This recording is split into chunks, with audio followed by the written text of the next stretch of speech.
My cousin asked me to be best man. I flew across the country, bought a $900 suit, and helped him cover vendor deposits when payments fell through.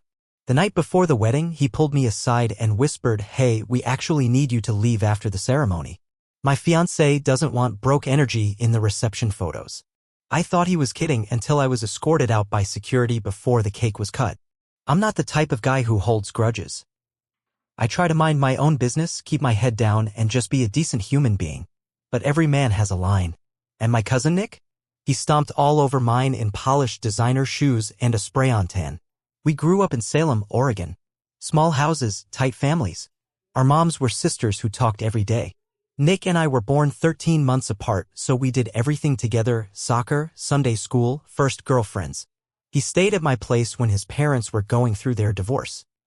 I stayed at his when mine were broke and stressed out. We used to swear we'd be best men at each other's weddings. I meant it. Life, of course, took us different directions. I stayed in Washington after college and started working in IT support. Not glamorous, but it pays the rent. Nick got a business degree, joined a frat, and never came back west. He landed in Raleigh, North Carolina. Made some money doing marketing for luxury lifestyle brands, whatever the hell that means. We didn't talk often, maybe once every few months. So when he called last summer and said, "Bro, I'm getting married. I want you to be my best man," I was surprised. And honestly, I was touched. I took a look at my savings. It wasn't great. Rent was due and my car needed new brakes. But I figured, hell, it's family. I booked a flight. $428 round trip. Not terrible. Then came the suit. He sent a group text to the groomsmen. "Hey fellas, suits are being custom made by this place in Durham. Super clean, real sharp. $900 each." I sent him a private message. "Hey man, do you know if there's a cheaper option?" He called me. Said, "Dude, I know it's steep, but Jules really wants the photos to be perfect. I'll help cover it if you're stuck." He never actually offered a dollar amount, but I took it as a promise. I paid it. Credit card, of course. Took me 4 months to pay it off. Then 2 weeks before the wedding he called and said, "Man, I'm stressing. One of the caterers needs a deposit. Jules can't know. You think you can help out just until Monday?" I had maybe $800 in checking. I sent him $600 that night. I flew in the Friday before the wedding. Nick picked me up. We got Shake Shack and caught up a little. He was in a good mood. Didn't mention the money. I figured we'd talk later.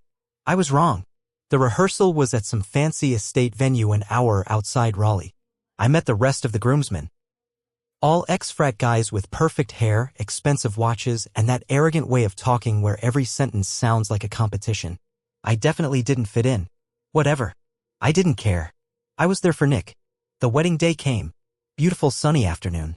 The kind of crisp September air that smells like clean linen and falling leaves. I stood up there in my overpriced suit and watched my cousin cry while saying his vows. I felt proud. I really did. After the ceremony, the guests started heading toward the tented reception area. That's when Nick pulled me aside. He was smiling.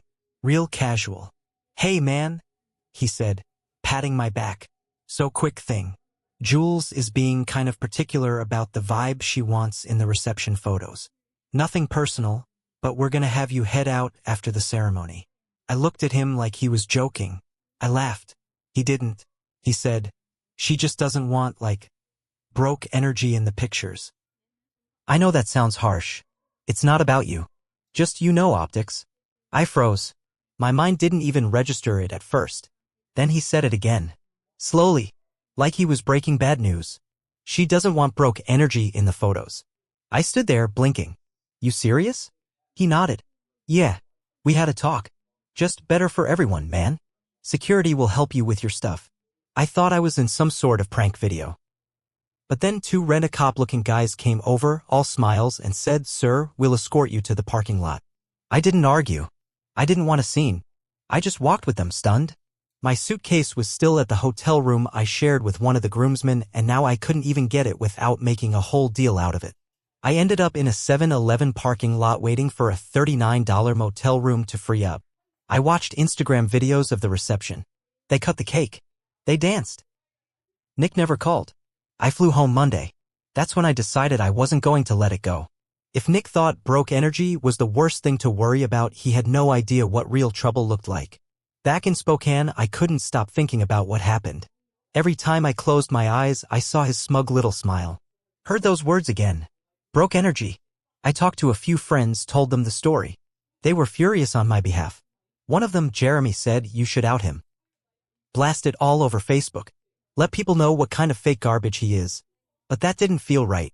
Not yet. I didn't want a flash-in-the-pan post that people would scroll past. I wanted something that would last. Something that would stick to his reputation like old gum on a shoe. So I did what I do best, I started digging. Nick loved to act like a high roller.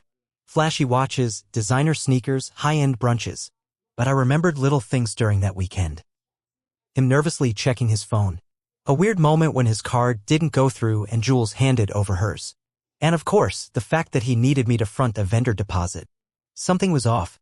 I still had access to the wedding planning email chain because I was the best man. I went back through it. Found a few vendor names. One was a florist based in Durham. I called and pretended to be a writer doing a story on upscale weddings in North Carolina. Asked if they had any nightmare client stories. The owner laughed and said, "You mean like the guy who paid us with a bounce check and ghosted us after the ceremony?" I kept digging. I found the DJ's Facebook page. He'd posted a vague rant the day after the wedding about spoiled couples who stiff vendors after promising full payment. I messaged him anonymously. He confirmed it was Nick and Jules. Piece by piece, I built the picture. Nick hadn't paid full price for almost anything at that wedding. He'd promised brand exposure instead of final payments. Told vendors they'd be featured in some big influencer wedding blog that didn't even exist. I called up the caterer next. She was still waiting on $2,300. They blocked my number, she said. But I'm filing a claim. Turns out Nick wasn't rich. He was leveraged. Deep. The car, the suits, the watch, all on credit. And Jules? Her parents had money, but they cut her off when she moved in with Nick against their wishes. So I started planting seeds. I made an Instagram account under a fake name at Wedding Vendor Watchdog. I posted anonymous tips with screenshots, vendor names, with their permission, and a running list of couples who scammed small businesses. Nick and Jules were post number 3. Not by name at first, but I used phrases they'd recognize. Raleigh couple. September wedding. Groom wore a slate gray 3-piece. DJ unpaid. Florist check bounced. I tagged all the vendor pages. Let them comment.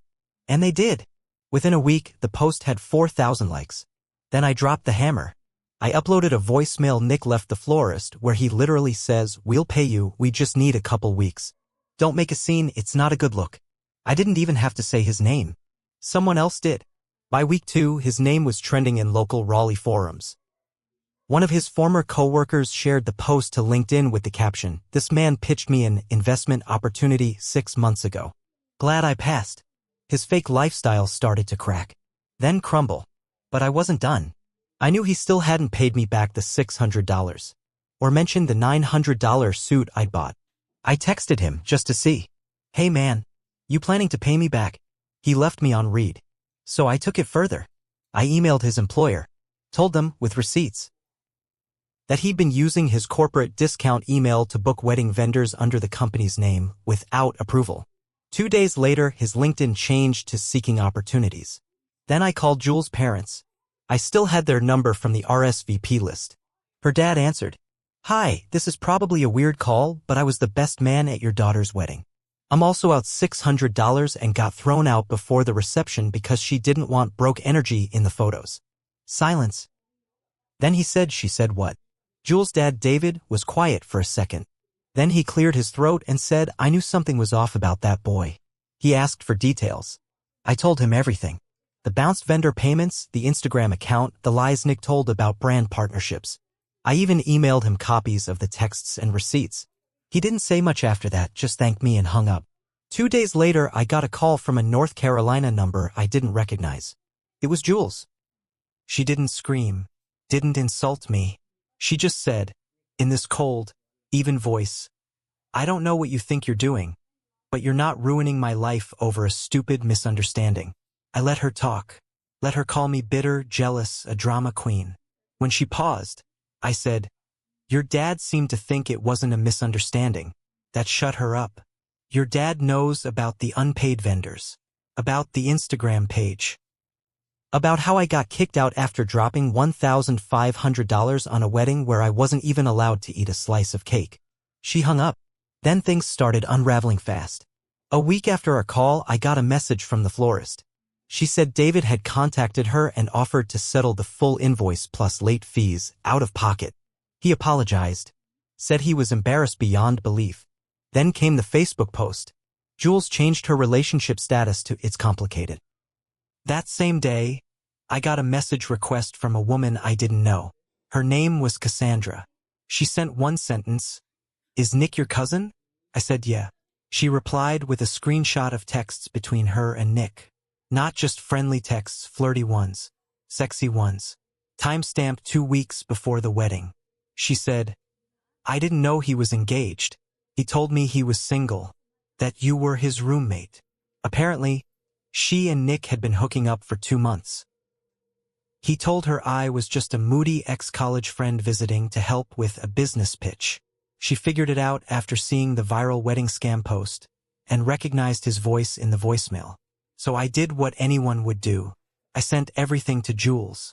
Screenshots, voice messages, the works. No caption, just the truth. The next morning, Nick finally messaged me. "Bro, you've made your point. Please stop. Jules left. I might lose my job. I've got people messaging my mom."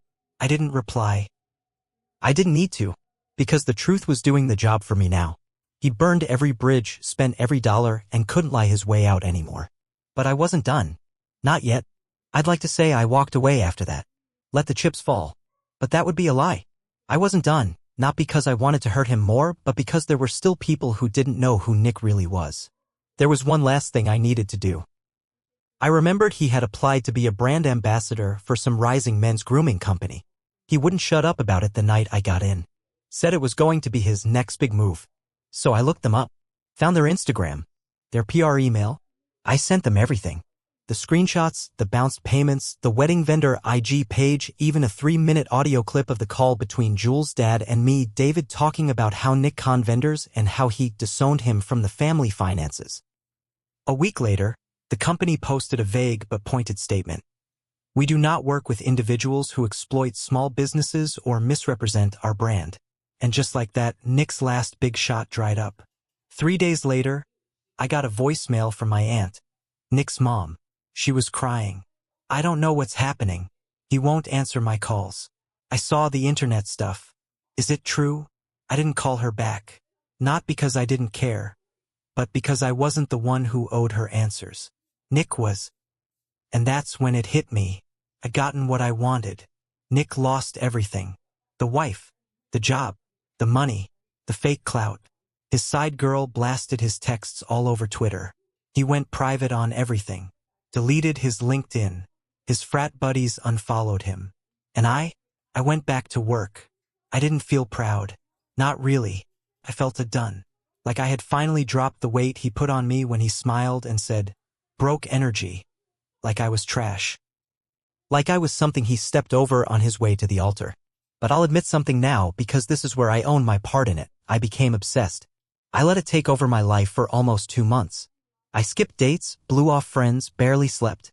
I turned into someone cold, strategic, focused only on revenge. It worked, but it changed me. Would I do it again? Yes, because some people only learn when the world stops clapping for them. When they see what real broke energy looks like. It's not about money. It's about character. And Nick, he went bankrupt long before the wedding. I just collected the debt.